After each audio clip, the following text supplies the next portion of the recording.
बौद्ध दर्शन के जो चार संगीत थी, इनकी चार संगीति थी कॉन्फ्रेंसेस, उनमें दो हिस्से तो हो ही गए थे। अशोक के ज़माने में जो हुई थी कॉन्फ्रेंस, उसमें झगड़े तो विवाद तो उसमें शुरू हो गए थे, लेकिन कनिष्क के ज़माने में जो कनिष्क की चौथी कॉन्फ्रेंस हुई थी उसमें ये बिल्कुल अलग अलग हो गए थे। स्पष्ट रूप से संप्रदाय बन के खड़े हो गए थे, इंडिपेंडेंट, और फिर अपना अपना इन्होंने फिलॉसफी विकसित की। हीनयान वालों ने अपनी फिलॉसफी और महायान वालों ने अपनी फिलॉसफी विकसित की। हीनयान वालों के दो संप्रदाय हैं जो फिलॉसफिकल संप्रदाय हैं। एक को कहा जाता है वैभाषिक और एक को कहा जाता है सौतांत्रिक। इसी तरह से हमारे महायान के दो संप्रदाय खड़े हो गए। एक संप्रदाय को कहा जाता है योगाचार और एक संप्रदाय को कहा जाता है शून्यवाद। तो ये चार संप्रदाय चूँकि अलग अलग बन के खड़े हो गए, इसलिए चारों पर विचार करना ये बुद्ध धर्म का के सारे विकास को देखना है। तो हम पहले वैभाषिक को देखते हैं। वैभाषिक जो है संप्रदाय, उसका पुराना इतिहास तो,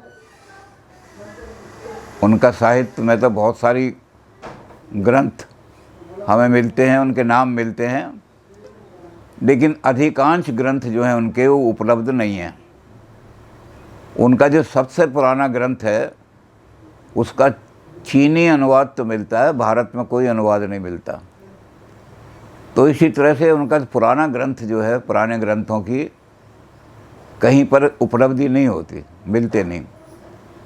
हमें जो उपलब्ध है ग्रंथ उनका, वो अभिधर्मकोश, धर्म शब्द नहीं होता उसमें, पाली भाषा में धम्म होता है। तो ये हमारे वसुबंधु जी ने, वसुबंधु थे एक बहुत बड़े आचार्य, उनका हमें मिलता है। पुराने तो सारे मिलते नहीं, इनका मिलता है, ये उपलब्ध है इन्होंने, और यही सबसे महत्वपूर्ण इनका वैभाषिकों का ग्रंथ माना जाता है। इसका नाम है अभिधम्मकोश। इसमें सारा सिद्धांत उन्होंने वैभाषिकों का लिख दिया है। इस पर जो टीका हुई है, उस टीका का नाम भी विभाषा है। विभाषा के दो अर्थ होते हैं। एक तो अर्थ होता है विभाषा का खंड, टुकड़े टुकड़े, यानी डायलॉग के फॉर्म में चीज़ बोलते हैं हम। तो एक आदमी बोल रहा है, फिर दूसरा उसका उत्तर दे रहा है, फिर ये बोल रहा है, फिर दूसरा उत्तर दे रहा है। तो एक तो ये कि शैली का अंतर होता है। तो शैली जो है वो विभाषा में होती है डायलेक्ट शैली, प्रश्न उत्तर के रूप में। और एक विभाषा का मतलब होता है लोकल लैंग्वेज, जनभाषा। तो विभाषा के दोनों अर्थ लिए हैं, और दोनों अर्थों में यह है कि विभाषा, इन्होंने कहा कि जो जनभाषा है उस जनभाषा में हम अपने सारे सिद्धांत को विकसित करेंगे। तो उस विभाषा में इनका की आस्था है, विभाषा में इन्होंने विकसित किया है। इस वजह से इनका नाम हो गया वैभाषिक नाम, विभाषा लिखने के कारण से। इन लोगों का दूसरा नाम जो मिलता है, जो बौद्धों के अतिरिक्त वेदांतियों ने जिसका प्रयोग किया है और जिसका खंडन किया है शंकराचार्य ने, उसको कहते हैं सर्वास्तिवाद। सर्वम अस्ति, जो कुछ भी दिखाई दे रहा है हमें वो सब सत्य है, रियल है। इस संसार के अंदर जो भी चीज़ें दिखाई दे रही हैं उनको ये सबको सत्य मानते हैं कि सत्य सारा। तो सर्वास्तिवाद, जहाँ इनका वैभाषिक नाम से खंडन नहीं किया, शंकराचार्य ने जहाँ बौद्ध धर्म का खंडन किया है, वहाँ उन्होंने सर्वास्तिवाद के नाम से खंडन किया है। अब जितनी भी चीज़ें हैं संसार की, वो दो तरह से बनी हुई हैं। एक तो ये कि कुछ चीज़ें तो ऐसी हैं जो हैं और कुछ ऐसी हैं जो उनको मिलकर के बनी हैं, उनको कहते हैं संघात। तो ये संसार जो है सारा संघात से बना हुआ है। और किन चीज़ों का संघात है, उसके लिए इन्होंने 5 तत्व माने हैं। उनको इन्होंने कहा ये हमारे जो 5 हैं ये स्कंद हैं, पंच स्कंद। पंच स्कंद का सिद्धांत इन्होंने दिया कि 5 स्कंद हैं। उन 5 स्कंदों से ही सारे चित्त की भी, चैत्तिक की भी और जगत की भी सारी रचना उन्हीं से होती है। और 5 सिद्धांतों में इन्होंने कहा, पहला सिद्धांत है रूप,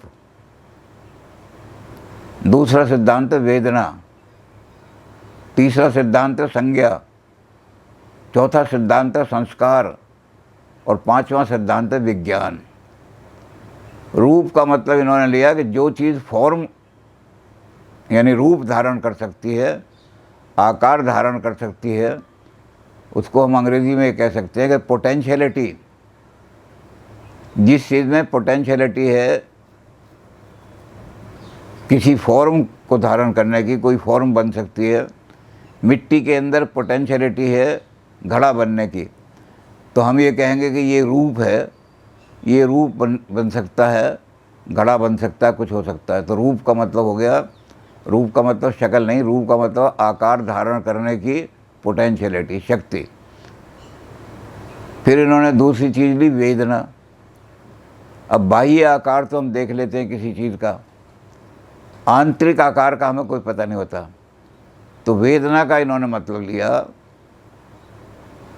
कि हमारी जो इंद्रियां हैं, जब वो किसी विषय के संपर्क में आती हैं तो 2 चीज़ें होती हैं। एक तो उस विषय का स्वरूप हमें पता लगता है कि कैसा है, लाल है, हरा है, कठोर है, मुलायम है, क्या है सारा। और दूसरा उसके साथ कुछ अनुभूतियाँ होती हैं हमारी, वो अनुभूतियाँ आंतरिक होती हैं, उनका बाहर पता नहीं लगता। जैसे दुख है तो दुख बाहर दिखाई नहीं देगा, बाहर की वस्तु नहीं है, मटेरियल ऑब्जेक्ट नहीं है, दुख आंतरिक अनुभूति है। इसको इन्होंने कहा वेदना। ये दुख जो है एक तरह की वेदना, दुख है, सुख है, क्रोध है और ऐसी चीज़ें बहुत सारी इन्होंने ली हैं। तो इन्होंने कहा कि ये आंतरिक चीज़ें हैं, ये किसका निर्माण करती हैं, ये चित्त का निर्माण करती हैं, मन का निर्माण करती हैं। इनके संघात से ही आत्मा बनती है। आत्मा को निरात्म, ये निरात्मवाद मानते हैं, आत्मा नहीं, आत्मा नाम की कोई चीज़ नहीं है। संघात जब है, इनका 5 स्कंद हैं, इनका जो संघात होता है उस संघात का ही नाम आत्मा है। और दूसरे इन्होंने कहा कि संज्ञा, संज्ञा मतलब नाम। हम वस्तुओं का कुछ नाम ज़रूर रखते हैं, जो चीज़ क्रिएटेड है उसका कोई ना कोई नाम ज़रूर होगा। तो संज्ञा का मतलब हो गया नाम होगा। फिर संस्कार हैं। संस्कार तो इन्होंने वही माने जो और सारे दर्शन मानते हैं, यानी पूर्व जन्म के इम्प्रेशंस। हमारा जो पहला जन्म था उस जन्म में कुछ इम्प्रेशन हमारे ऊपर रहे, हमने वो इम्प्रेशन गैदर किए, अच्छे हैं, ख़राब हैं, क्या हैं, उन्हीं को लेकर के हम संसार में आए हैं। उन्हीं के कारण से हमें जीव मिलता है, शरीर मिलता है, कब मिलता है। तो संस्कार हैं एक। और संस्कार के बाद आता है विज्ञान। विज्ञान का इन्होंने मतलब लिया जो हमारे मन में चेतना है, जो हमारे अंदर चेतना मौजूद है, जिसको हम आत्मा कहते हैं, ये आत्मा नहीं मानते उसको, ये चेतना है। जब ये सब दूसरे जितने स्कंद हैं उनके साथ मिलती है तो ये आत्मा कहलाने लगती है, शरीर के अंदर चेतना की शक्ति आ जाती है। तो इस 5 स्कंदों के संघात से ये सारा जगत निर्मित होता है। इसमें रूप धारण करने की शक्ति और नाम धारण करने की शक्ति की वजह से इस जगत को हम नाम रूप संसार कहते हैं। ये नाम रूप का शब्द शंकर ने भी प्रयोग किया है। ये सारा नाम रूप जगत जो है, उस शंकर तो कहता है ये माया की क्रिया, शब्द वहीं का है ये। तो नाम रूप जो है उपनिषदों का शब्द है, इन्होंने उसको दूसरे शब्दों में कह करके कि ये रूप है और ये संज्ञा है, और रूप और संज्ञा कह करके देखा कि जगत जो है नाम और रूप का बना हुआ है। बस इतना फ़र्क है कि शंकर ने कहा कि ये नाम रूप जो है माया लाती है और माया ला देती है, जगत का नाम कुछ नहीं है, सत्य किसी का कोई नाम नहीं है, सत्य का कोई रूप भी नहीं है। माया ज़बरदस्त अध्यास कर देती है, माया लाद देती है नाम और रूप। लेकिन ये वैभाषिक ये नहीं मानते, ये कहते हैं जगत मिथ्या नहीं है, जगत में जो नाम रूप है इन स्कंदों से बन करके वो सत्य है सारा। तो ये सत्य मानते हैं सारी चीज़ों को, और जो चीज़ों को सारी चीज़ों को सत्य मानेगा वो प्लूरल यानी बहु तत्ववादी होगा। ये सारे तत्व मानते हैं, इतने सारे तत्व हैं, बहुत सारे, संसार की जितनी वस्तुएं सब रियल हैं, सबका रूप रियल है, सबका नाम रियल है। तो इसलिए इनको उन्होंने, शंकराचार्य ने इनको अस्तित्ववादी कहा। ये इन्होंने कहा है कि ये सारी चीज़ों को मानने वाले हैं। अब ये पंच स्कंद जो हैं, इनसे सारे संसार का जब निर्माण हो जाता है तो उस निर्माण को लेकर के फिर इसके दो हिस्सों में बांटते हैं। इस निर्माण की व्याख्या करने के लिए फिर ये इसके दो हिस्से बनाते हैं। इसके दो हिस्सों में एक का नाम तो ये रखते हैं कि ये जो हैं सारी की सारी चीज़ें, ये हमारे आयतन हैं, ये हमारे धातु हैं, और फिर उन चीज़ों को लेकर के कि ये हमारे, तो इनमें लेकर के आते हैं ये कि हमारे पास कौन से हैं। हमारे पास चार चीज़ें तो ऐसी हैं जो हमारे नाम और रूप मिलकर के जो सारे जगत की रचना करने वाले हैं। इसमें जितने हमारे इंद्रियों के विषय हैं उन्होंने ले लिए हैं सारे के सारे। ये हमारी इंद्रियों के विषय हैं, एक है रंग, एक है स्पर्श, एक है गंध, और एक है श्रवण, सुना हुआ। ये चार हमने ले लिए। इन्होंने कहा ये चार तत्व हैं, इनको लेकर के सारे संसार का निर्माण होने वाले ये सारे तत्व हैं हमारे, इनको ले लिया हमने। और इनको लेकर के फिर हमने कहा कि अब आयतन भी तो होंगे, इन चीज़ों को देखने का साधन होगा, इन चीज़ों से जो चीज़ निर्मित होती है उसका भी कोई साधन होगा। तो साधन देखने हमने। अब जगत को जानने के साधन कौन कौन से हैं? इस जगत को जानने के इन्होंने कहा कि आयतन 8 हैं। आयतन माने साधन। तो 8 आयतन इन्होंने कहा कि हम 8 आयतन मानेंगे। और 8 आयतन में क्या करेंगे कि हमने जो पंच तत्व थे उपनिषदों के, उसमें से एक को निकाल दिया, आकाश को। 4 रह गए हमारे पास। अग्नि रह गई, जल रह गया, पृथ्वी रह गई और वायु रह गए।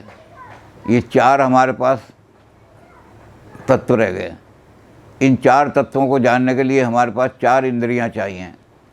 तो 4 इंद्रियों को उन्होंने कहा ये आयतन है, 4 इंद्रियां। और ये 4 इंद्रियों के विषय हैं, 8 हो गए। तो इस तरह से 8 आयतन मान लिए इन्होंने। 4 इंद्रियां और 4 इंद्रियों के विषय, तो इनके 8 आयतन हैं। अब ये 4 इंद्रियां जो हैं ये सारी चीज़ों को, अपने अपने विषय को अलग अलग तरीके से देखती हैं। इसलिए इन सबको मिलाने के बाद उन्होंने कहा कि हमारे पास अब जो बनेंगे, 8 हमारे पास आयतन थे, तो 16 इन्होंने, इसके बाद इन्होंने कहा कि 16 धातुएं हैं। धातु 16 मानी है, बहुत सारी लंबी चौड़ी हैं। 8 तो यही ले लिया है आयतन, और 8 और इसके साथ जोड़ दिए। तो इस सारी चीज़ों से इन्होंने कहा कि जगत का ज्ञान होता है। अब इस ज्ञान में 2 ही इन्होंने माने हैं। हमारे जो न्याय वाले हैं, न्याय शास्त्र वाले, वो 4 प्रमाण मानते हैं। हमारे मीमांसक जो हैं वो 6 प्रमाण मानते हैं। हमारे योग वाले जो हैं 3 प्रमाण मानते हैं। लेकिन ये उन 3 प्रमाणों की बजाय ये 2 ही मानते हैं, प्रत्यक्ष और अनुमान। 2 ही प्रमाण हैं जगत को जानने के लिए। प्रत्यक्ष का तो मतलब होता है कि इंद्रिय का विषय के साथ सीधा सन्निकर्ष। इंद्रिय अपने अपने विषय के साथ सीधा सन्निकर्ष करती है, वो निर्विकल्प प्रत्यक्ष बन जाता है। उसका कोई मीनिंग नहीं होता। जैसे इंद्रिय है, उसने कोई लाल लाल चीज़ देखी है, वो क्या है लाल, इस बात को हम नहीं देख सके। इंद्रियां तो केवल लाल चीज़ देख रही है। या कान है, कोई आवाज़ सुन रही है, लेकिन आवाज़ क्या है, वो संगीत है या गाली है या क्या है, ये कान अभी तय नहीं करता, सिर्फ आवाज़ सुन लेता है, कोई ध्वनि आ रही है। और इसी तरह से जल है। जल का जब छूते हैं हम जल को तो रस का आनंद आ जाता है, तो रस वो उसको कर लेते हैं। और वायु जो है स्पर्श करती है। तो ये चारों जो है निर्विकल्प होते हैं। इसमें पृथ्वी तत्व जो है वो तो ठोस है, जल तत्व जो है वो तरल है, वायु तत्व जो है गतिशील है, खूब गति चल रही है, और अग्नि तत्व जो है वो तेजवान है, गर्म है। इन चार तत्वों को हम जानने के लिए अपनी चार इंद्रियां प्रयोग करते हैं, और चार इंद्रियों को जानने के बाद निर्विकल्प, यानी जिसका कोई अर्थ नहीं होता, ऐसा हमें दिखाई देने लगता है। तो हम जाकर के क्या करते हैं, उनको संघात बना करके फिर मीनिंग अटैच करते हैं। हमारे चित्त में जो चीज़ें पहले से कहीं आई हुई हैं, उन चित्त का मीनिंग, ये लाल लाल चीज़ दिखाई दे रही है, हाथ इसको कोमल कोमल देख रहे हैं, इसके अंदर नाक जो है कोई अच्छी सी गंध आ रही है, इसको हमने छुआ तो ज़रा थोड़ा मीठा मीठा लगता है, तो हमने मीनिंग अटैच कर दिया, ये गुलाब का फूल है। इसको कहते हैं सविकल्प प्रत्यक्ष। अब इसके अंदर विकल्प आ गया, ये विकल्प हमने माइंड से, हमारा माइंड जो है यह तिथ्य जो है, क्योंकि हमारी 6 इंद्रियां हैं, उन 6 इंद्रियों में से मन भी एक इंद्रिय है, तो हम मन की इंद्री से उसके ऊपर कोई चीज़ जोड़ते हैं। तो मन की इंद्री से जब हम चीज़ जोड़ देते हैं तो उसका मीनिंग बन जाता है, मीनिंगफुल बन जाती है, उसको हम कहते हैं सविकल्प, सारा का सारा। तो हमने 6 तत्व लिए अपने 6 इंद्रियों के, उन 6 तत्वों के 6 विषय ले लिए हमने, और फिर धातुएं ले ली उनको जोड़ने के लिए, तो उसके कारण से हमें विषय दिखाई देने लगते हैं। अब इसमें विषय में भी सविकल्प है, निर्विकल्प है, लेकिन इसके साथ एक और विषय इन्होंने जोड़ दिया, प्रत्यक्ष, वो है योगी प्रत्यक्ष। योगी प्रत्यक्ष का मतलब है कि हम इसको, जो हमारा सन्निकर्ष है इंद्रिय का, इसको अपनी शक्तियों से, तपस्या से या किसी भी तरह से बढ़ा सकते हैं। इसको हमें जो लाल रंग दिखाई दे रहा है सामने का, हम 20 गज का भी लाल रंग देख सकते हैं, तो वो कहलाता है योगी प्रत्यक्ष। उसको हमारे यहाँ न्याय वालों ने माना है योगज प्रत्यक्ष। और आजकल उसको दूसरे शब्दों में कह देते हैं टेलीपैथी। टेलीपैथी में आदमी यहाँ बैठे बैठे 10 मील का भी देख सकता है। तो इन्होंने लिमिट तो बताई नहीं, लेकिन ये कहा कि दूर का भी देख सकती है इंद्रिय अभ्यास के द्वारा। अपना जो विषय है वो विषय निकट वाला तो देखती है इंद्रिय, लेकिन दूर के विषय भी देख सकती है। तो प्रत्यक्ष दोनों तरह का हो सकता है, दूर, निकट वाला भी और दूर वाला भी। दूर वाले के लिए हमें तप करना पड़ता है, बढ़ाना पड़ता है, शक्ति बढ़ानी पड़ती है अपनी। तो हमारी इंद्रियों की शक्ति जब बढ़ जाती है तो योगज प्रत्यक्ष हो जाता है, योग की तरफ पहुंच जाते हैं। तो एक तो हमने ये मान लिया। दूसरा हम मानते हैं जो अनुमान। अनुमान में ये कहते हैं कि अगर हमने पहले कोई चीज़ नहीं देखी है तो उसका अनुमान भी नहीं हो सकता। प्रत्यक्ष ही आधार है अनुमान का, व्याप्ति बन ही नहीं सकती जब तक ना हो। तो जब हम न्याय वाले कहते हैं कि पर्वत के उस ओर आग है क्योंकि वहाँ धुआं निकल रहा है, फिर वो व्याप्ति लाते हैं जहाँ जहाँ धुआं होता है वहाँ वहाँ अग्नि होती है। तो इस तरह से हमें एक वो लानी पड़ती है। लेकिन ये वैभाषिक वाले कहते हैं कि नहीं, अगर हमने अग्नि को देखा नहीं, अग्नि क्या होती है, तो चाहे कितना ही धुआं हो हम ये नहीं जान सकते कि वहाँ अग्नि है। इसलिए हमें पूर्व ज्ञान अग्नि का होना चाहिए, जो प्रत्यक्ष के द्वारा होना चाहिए। तो प्रत्यक्ष में हमने अगर अग्नि देखी है तब हम जाकर के निकाल सकेंगे कि अग्नि पर्वत की तरफ है। तो इन्होंने अनुमान का आधार भी प्रत्यक्ष को ही रखा है। वास्तव में देखा जाए तो प्रत्यक्ष को ही ख़ास तौर से माना जाएगा, लेकिन इन्होंने अनुमान को कहा कि कुछ चीज़ें जो नहीं देखी हैं उनको हम उस बात पर देखते हैं कि हमने कभी पहले देखी होंगी, उनको वो हमें याद आ जाती हैं अपनी मेमोरी के अंदर। तो इस तरह से ज्ञान के 2 साधन कर लिए इन्होंने। अब ज्ञान के साधन के बाद ये आते हैं तो हमें बहुत सारी चीज़ें देखनी पड़ती हैं कि ज्ञान के साधन के साथ हम इंद्रियों को, विषयों का जो ज्ञान होता है उसको कैसे लाएं। विषयों के ज्ञान, संसार को देखने के लिए हम क्या दृष्टि अपनाएं, तो उस संसार के वस्तुओं को हम अलग अलग तरीके से बांट सकते हैं। अब इनमें एक चीज़ जो है वो ये है, सबसे मुख्य चीज़ जो है वह हमारे इसमें बुद्ध धर्म है वो है निर्वाण। ये वैभाषिक लोग जो हैं ये मार्ग तो वही मानते हैं जो बुद्ध ने दिया, 8 मार्ग, लेकिन निर्वाण में थोड़ी सी परिवर्तन कर देते हैं, तो इस वजह से एक नया संप्रदाय खड़ा हो जाता है। तो एक को इन्होंने कहा कि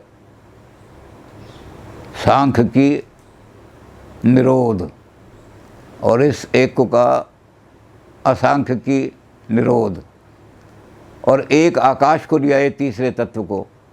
आकाश को इन्होंने कहा कि आकाश का अर्थ होता है जिसका कोई ऊपर आवरण ना हो, जिसके ऊपर कोई आवरण ना हो वो तो आकाश माना जाएगा। तो आकाश की परिभाषा भी इन्होंने अपनी दे दी है, हमारी आकाश।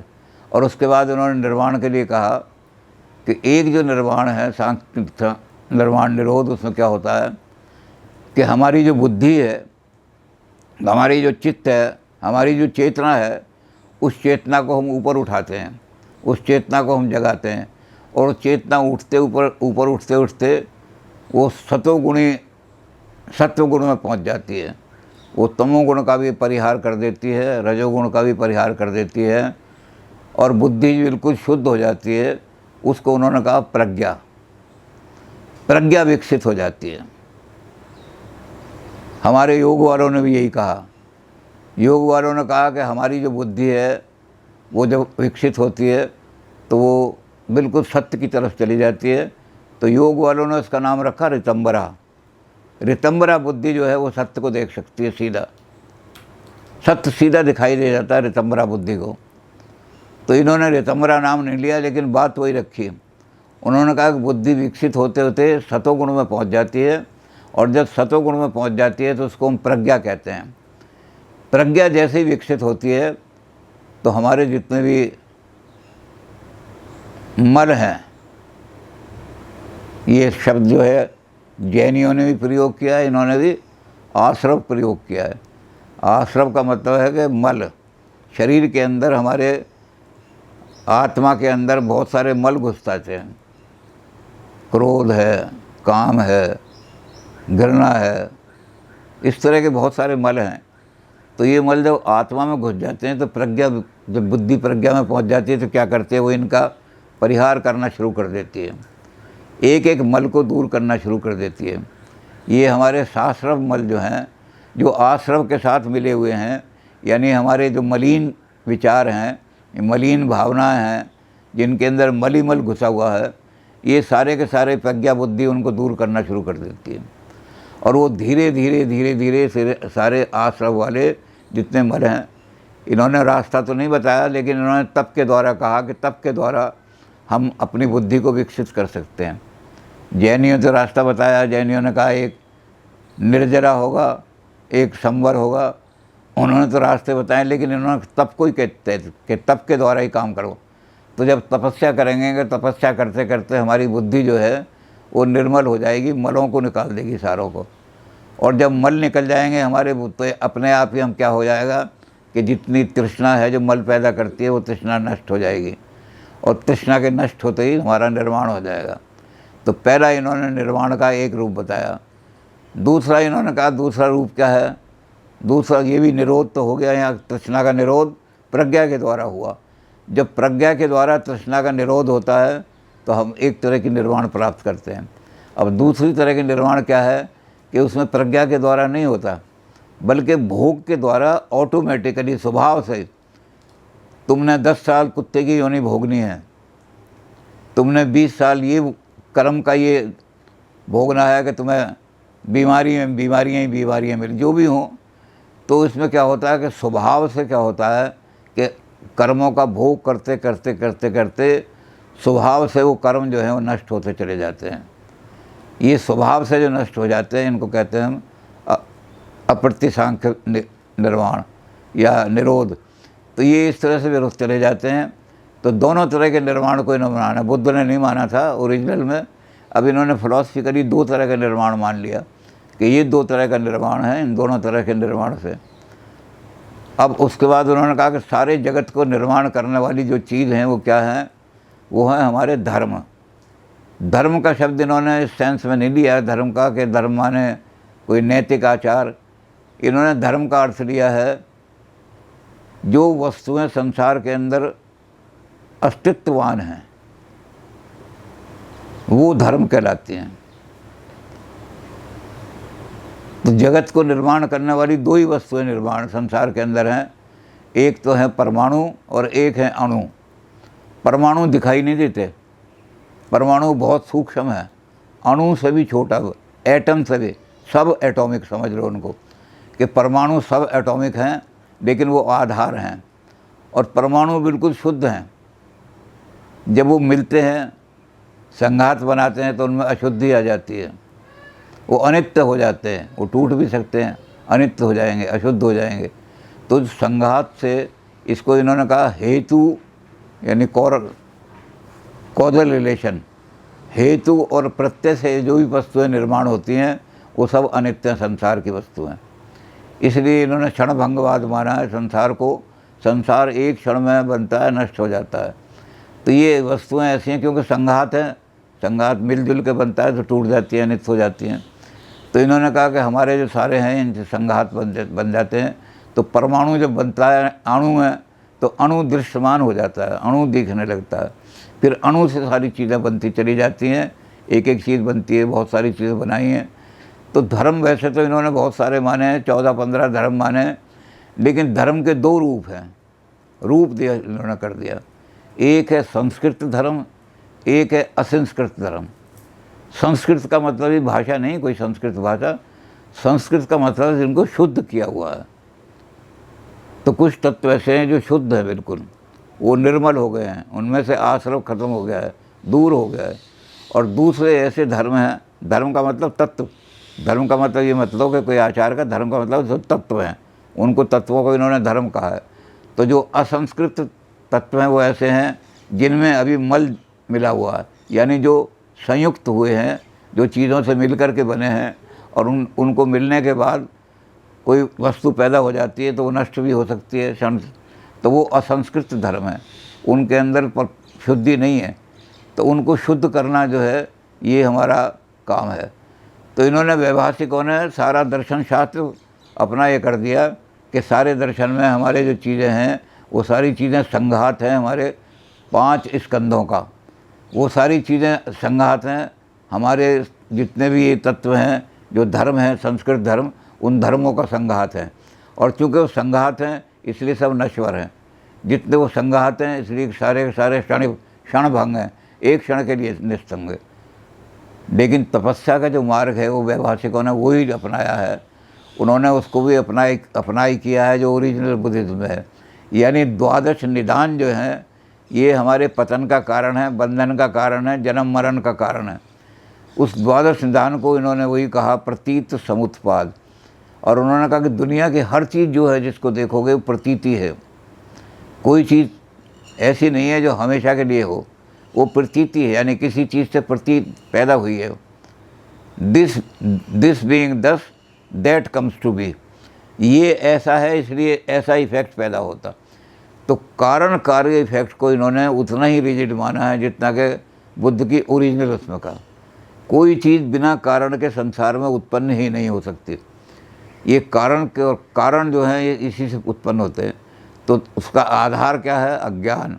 वो भी इन्होंने माना है कि सबसे बड़ा जितना भी कारण कार्य है उसमें एक चीज़ पैदा होगी, दूसरी चीज़ पैदा होगी, तीसरी चीज़।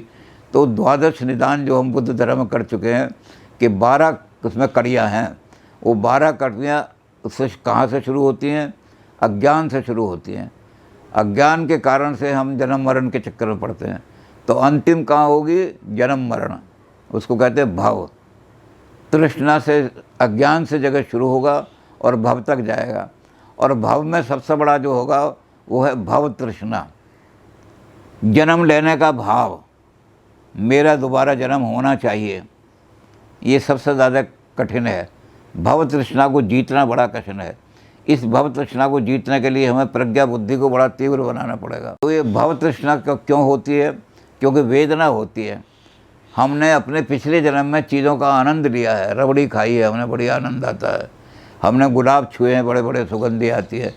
तो ये जो हमारे अंदर जो तृष्णा आई है, भव तृष्णा के मैं दोबारा जन्म लूँ, एक इसलिए आई है कि हमने पिछले जन्म में वेदनाएं अनुभूतियाँ की हैं, और बहुत सारी अनुभूतियों के लिए हमारे मन में आ जाता है कि फिर से जन्म लूँ, सुंदर सुंदर चीज़ें देखूँ। तो ये सारी चीज़ जो आ जाती है हमारे अंदर, ये सब कार्य कारण जनित है। इसका भी कोई कारण होगा, फिर उसका भी कोई कारण होगा।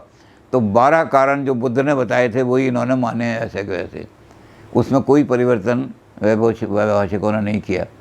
इसी तरह जो मार्ग है उसको इन्होंने मार्ग तो नहीं कहा, क्योंकि वहाँ राह नहीं होता पाली भाषा में। इन्होंने कहा मग्ग। जो मग्ग है वो मग्ग वही है जो बुद्ध ने बताया। 8 उसमें कड़ियाँ हैं। 8 कड़ियों में सबसे पहले होता है उनका कि सम्यक दृष्टि, फिर सम्यक संकल्प, फिर सम्यक वाणी। वाक का मतलब वाणी है। अब बुद्ध ने ये कहा है कि हमारे बहुत सारे जितने क्लेश हैं वो वाणी के कारण से होते हैं। वाणी हमारी अपवित्र है, अगर कठोर है, तो हमें संसार के अंदर वाणी पे हमारा कंट्रोल हो जाए। तो बुद्ध ने 3 चीज़ें बताई थी, लेकिन तीनों बड़ी मुश्किल हैं। बुद्ध ने कहा कि जहाँ आपका बोलना आवश्यक है वहीं बोलो, जहाँ आवश्यक नहीं है वहाँ मत बोलो, मौन रहो। अब आदमी जो है इस चीज़ को कंट्रोल कैसे करे? बोलने लगता है आदमी। बुद्ध कहता है ये सबसे बड़ी तपस्या है, वाणी पे नियंत्रण करना। तो जहाँ आवश्यक है वहीं बोलो, फिर जो आवश्यक है वही बोलो, जो अनावश्यक है मत बोलो। और तीसरा उन्होंने कहा जितना आवश्यक है उतना ही बोलो, उससे अधिक मत बोलो। तो अब ये बड़ा कह तो दिया बुद्ध ने, लेकिन बड़ा मुश्किल है काम करना। ये इसलिए इसको तपस्या कहा है। तपस्या से ही आपके अंदर वो प्रज्ञा पैदा होगी। तो इसके लिए बड़ी तपस्या करनी पड़ती है। बात तो छोटी सी कह दी। अब आनंद जो थे, उन्होंने बुद्ध के बहुत प्रिय शिष्य थे, इसलिए उल्टे सीधे सवाल भी कर लेते थे। तो आनंद ने कहा कि महाराज, ये क्रोध को आप कहते हैं कि क्रोध बड़ी अग्नि है बहुत, तो क्रोध पर कंट्रोल नहीं होता, तो इस पर कैसे कंट्रोल करें? तो बुद्ध ने कहा आनंद, ये तो बड़ा आसान है, छोटा तुम्हारा प्रश्न जो है बड़ा छोटा सा प्रश्न है। उसने कहा क्यों? कहते कहीं अग्नि लगी हो तो क्या करते हैं? कहते उस पर जल छिड़कते हैं, और जल की धारा छिड़कने से अग्नि शांत हो जाती है। उसने कहा हाँ। तो कहते क्रोध भी ऐसे ही हो जाता है, जब क्रोध आ रहा हो तो जल का सेवन करो, 1 गिलास पानी पी लो, क्रोध शांत हो जाएगा। तो बुद्ध ने तो छोटी सी बात कह दी, लेकिन जब क्रोध आ रहा हो कौन पानी पीने जाएगा जी? तो ये भी तपस्या है, बड़ी ज़बरदस्त तपस्या है। क्रोध आए तो क्रोध को व्यक्त करने से पहले जल ले लो, जल लेते ही क्रोध शांत हो जाएगा, जल पीते। तो बुद्ध ने बातें तो बड़ी छोटी छोटी कही, लेकिन इन्होंने वैभाषिकों ने उसको तप कह दिया कि ये तप है, ये कोई छोटी मोटी रास्ता नहीं है, बड़ा तप करना पड़ता है, बहुत कंट्रोल करना पड़ता है, बहुत तप करना पड़ता है। तो तप के द्वारा जब आपके अंदर प्रज्ञा विकसित हो जाएगी, जब आपकी बुद्धि सब मल को त्याग देगी, रजोगुण को भी त्याग देगी, तमोगुण को भी त्याग देगी, और केवल सतोगुण हो जाएगी। सतोगुण का काम क्या होता है? प्रकाश को रिसीव करना, ज्योति को रिसीव करना। तो आप ज्योति को रिसीव करने लगेंगे, और वो ज्योति कौन सी होगी? ज्ञान की ज्योति होगी, अज्ञान दूर हो जाएगा। तो जो अज्ञान से क्या होगा कि मोक्ष जो है, अब इसमें मोक्ष में भी इन्होंने 2 चीज़ें कर दी। इन्होंने कहा कि एक तरह का मोक्ष जो है, जो हमारे तप के द्वारा होता है, वो तो नेगेटिव है, यानी हमें पता है कि सारे मल दूर हो गए, निषेध हो गया सारे मलों का, तो ये निर्वाण हो गया। निर्वाण माने बुझ जाना। जब तृष्णा की अग्नि बुझ जाएगी और मल शांत हो जाएंगे तो आपको निर्वाण मिल गया। तो निर्वाण का एक रूप तो है जो नेगेटिव रूप है, और दूसरा रूप जो है पॉजिटिव।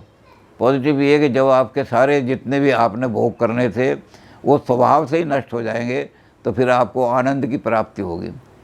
अब ये आनंद जो है जैसे आकाश है, आकाश और निर्वाण 2 ही चीज़ें नित्य हैं, और कोई चीज़ नित्य नहीं है। तो आकाश का भी कहा कि आकाश अपरिमित है, इसको कोई नाप नहीं सकता। आकाश की परिभाषा तो उन्होंने वही दी है कि जिसका कोई आवरण ना हो, जिसको कोई ढकने वाला ना हो। आकाश का कोई आवरण नहीं है, इसलिए आकाश को कहा ये अपरिमित है, कोई नहीं नाप सकता आकाश को, और इसलिए आकाश नित्य है। और इसी उन्होंने कहा कि निर्वाण भी नित्य है। 2 ही चीज़ें नित्य दुनिया में, बाकी सब क्षणभंगवाद है। तो कौन सी चीज़ नित्य? निर्वाण। तो निर्वाण का वो रूप जिसमें हम सब चीज़ों को स्वभाव से नष्ट कर देते हैं। एक तपस्या से नष्ट करने में तो हो गया कि हमने मल नष्ट कर दिए, हमने अपने विकार नष्ट कर दिए, तो नष्ट करने से हमें शांति मिल गई, लेकिन ये नेगेटिव शांति हुई। और एक ये है कि हमारे सारे जितने मल थे वो स्वभाव से ही नष्ट हो गए, अब वो मल आएंगे नहीं दोबारा। तो जो स्वभाव से नष्ट होते हैं उसमें आनंद की प्राप्ति होती है। तो वैभेषिकों ने दोनों तरह का निर्वाण जो है, दो तरह का निर्वाण माना है। तो दो तरह का निर्वाण माना है इन्होंने। जगत की सारी चीज़ों को सत्य माना है, जगत की हर चीज़ सत्य जो हमें दिखाई दे रही है। अगर चीज़ें सत्य ना होती तो मुझे कैसे दिखाई देती वो? हमारे यहाँ सारे दर्शन में दो ही चीज़ें चलती हैं, वस्तुएं हैं तभी तो मुझे दिखाई देती हैं, अगर वस्तुएं ना होती तो मुझे कैसे दिखाई देती हैं? ये रियलिज्म है। आइडियलिज्म कहते हैं कि जो मुझे दिखाई देती हैं वही सत्य हैं, जो मुझे दिखाई नहीं देती हैं वो सत्य नहीं है। इसका मतलब सत्य जो है मेरे ऊपर डिपेंड करता है। जो चीज़ मुझे नहीं दिखाई दे रही तो मेरे आइडिया में, इसको कहते हैं आइडियलिज्म। तो ये जो है ये रियलिस्ट है।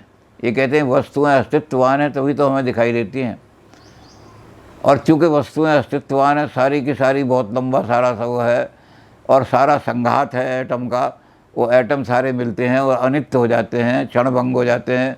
इसी को लेकर के शंकराचार्य ने इनका बिल्कुल समाहार कर दिया, नष्ट कर दिया। सारे जगत को इन्होंने जो अनित्य और सारा कहा इन्होंने कि जगत तो सारा सत्य है लेकिन सब अनित्य है, क्षणिक है। तो इन्होंने इसको सर्वस्तिवाद कहा। इन्होंने कहीं भी, वैसे शंकराचार्य वेदांत में कहीं भी सर्व अस्तिवाद, सर्वम अस्ति, सब कुछ सत्य है, सब कुछ अस्तित्ववान है, जो भी दिखाई दे रहा है वो हमें वो ठीक ही है। तो हम इसको सर्वअस्तिवाद को प्लूरलिज्म और रियलिज्म ये कह करके, और निर्वाण के भी दोनों रूप मान करके, और दो तरह का निर्वाण मान करके, इस तपस्या से हमारी प्रज्ञा वृद्धि आएगी और स्वभाव से हमारे जो आश्रम हैं वो नष्ट होंगे। तो दोनों तरह का निर्वाण भी इन्होंने माना है।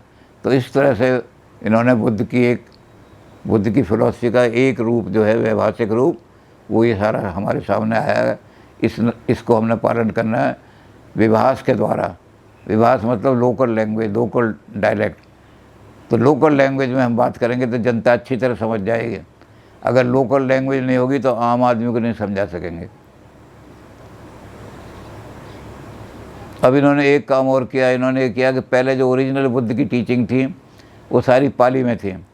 वैभाषिकों ने लोकल डायरेक्ट लाने की वजह से उनको संस्कृत में भी, और जो उस समय की भाषा थी, जो संसार उस समय चल रही थी मार्केट में, उसमें भी इन्होंने प्रचार किया।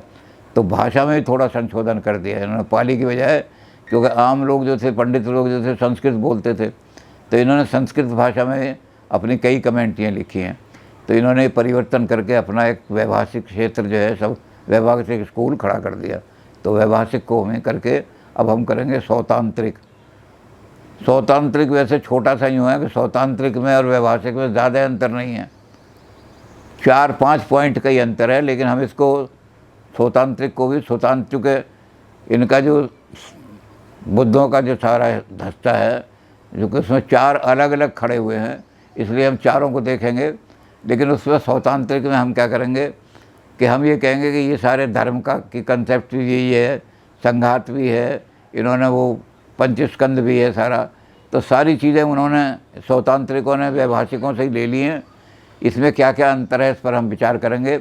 लेकिन जो चीज़ें वैभाषिक से ली है उन पर भी हम थोड़ा थोड़ा प्रकाश डालेंगे कि इन्होंने ऐसे के ऐसे ही, दोनों में कोई अंतर नहीं है, क्योंकि दोनों हीनयान के स्कूल है। तो इनमें बहुत माइनर सा अंतर है। तो हम सौतांत्रिक को भी विस्तार से ले लेंगे, हालांकि यही चीज़ें रिपीट होंगी उसमें भी। तो सौतांत्रिक में बहुत सारी चीज़ें रिपीट होंगी, 5 या 6 बिंदुओं पर इनसे वो भिन्न है, उन 5 या 6 बिंदुओं के। सौतांत्रिक ये कहते हैं कि हम डायरेक्ट किसी वस्तु को नहीं जान सकते, हम अनुमान से जान सकते हैं। हम ये तो जानते हैं कुछ लाल लाल मेरी आंखों पे प्रकाश पड़ रहा है, कोई लाल लाल चीज़ दिखाई दे रही है, लेकिन वो क्या चीज़ है इसके लिए हम अनुमान लगाएंगे कि क्या चीज़ है। तो इस पर हम विचार करेंगे। इनको हम कहते हैं, वैभाषिकों को कहते हैं बाह्यार्थ प्रत्यक्षवाद।